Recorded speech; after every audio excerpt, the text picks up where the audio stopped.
before we move on, Brother Muhammad from Oman, he has some doubts. Yesterday we said that the sunnah is to pray the witr prayer, 3 rak'ahs, with 1 salam, but without sitting in the second rak'ah for the first tashahhud.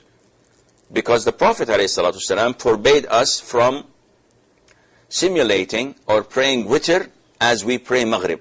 And we know that in maghrib, we sit in the second rak'ah, and then we sit in the third rak'ah, and after that we conclude our prayer.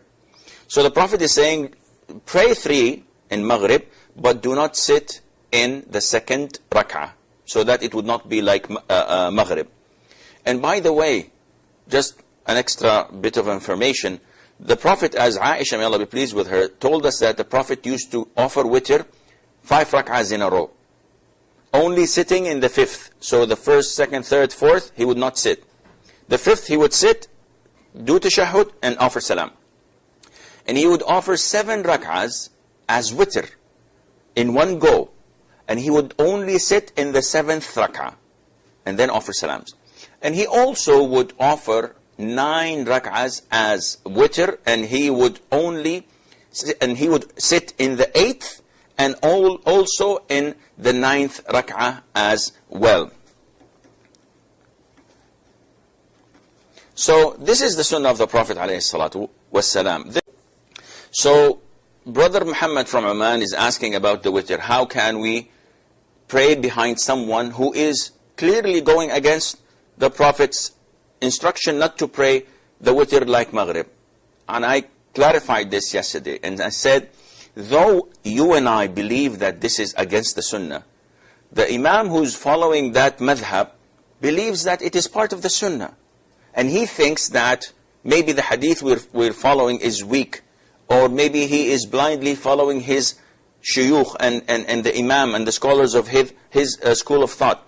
Therefore, he actually is not thinking that he's doing a sin. And that is why the scholars say that if you pray behind him, while he believes what he's doing is correct, your prayer is valid as well. A lot of the imams don't raise their hands when they bow and raise their heads from bowing. We know that this is an authentic sunnah without any doubt. It's in the Sahih, Al-Bukhari and elsewhere.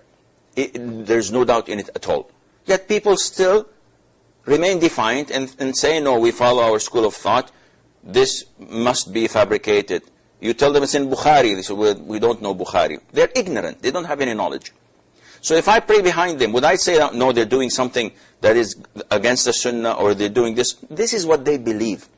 So therefore, instead of wasting the night prayer by only praying 8 rak'ahs behind them or 20 rak'ahs behind them, and then going back to home and praying 3 rak'ahs or 1 rak'ah witr, by doing this, you would have wasted the reward of praying the whole night from Isha till Fajr.